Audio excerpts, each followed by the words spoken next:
Hello everyone, this is a little introduction to different types of matrix systems.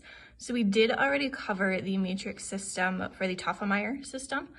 So just a little review for that.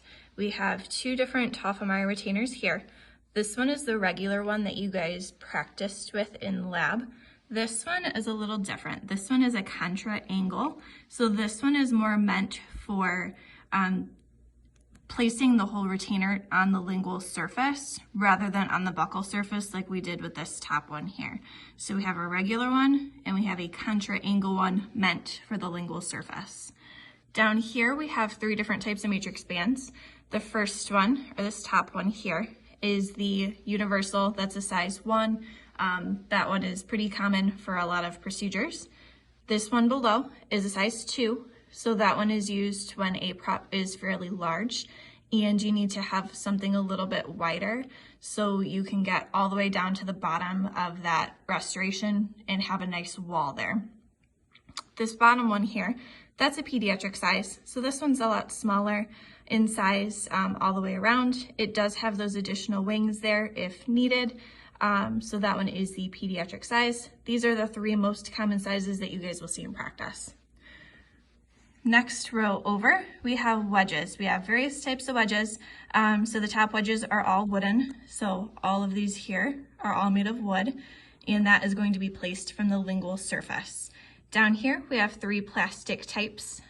The stick part does come off of the wedge. So the wedge is this part here. The stick will come off after the wedge has been placed. These three are plastic. So you can have different types of wedges, different shapes and sizes of wedges, and that's just one type or two types here. You will always be using wedges when using the Toffenmayer matrix system. This next system over, this one is a Toffenmayer-less retainer. So this system has two different holes. The hole on the left part is the part that will go over the tooth. The hole on the right part, you have a special instrument in order to tighten and loosen the hole on the left side here. So this is a Toffenmayer-less retainer. You don't need a Toffenmayer. This whole thing can fit around the tooth and act as your stable wall for the prop. You will also be using wedges when using this type of retainer. Over here, we have the T-band retainer. This one is used for pediatrics. This one is a large T, hence why it's called a T-band.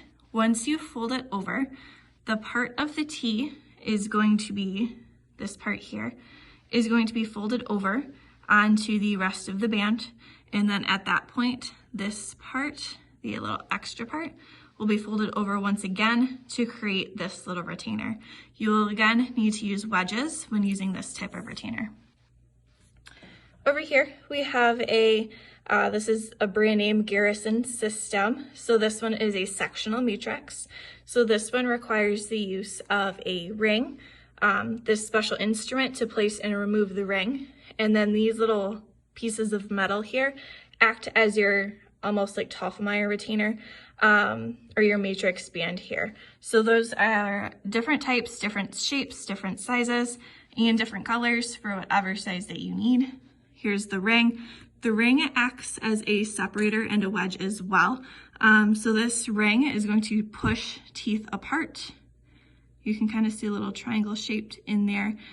So that will help push the teeth apart and it will help make a really nice contact when the patient tries to floss.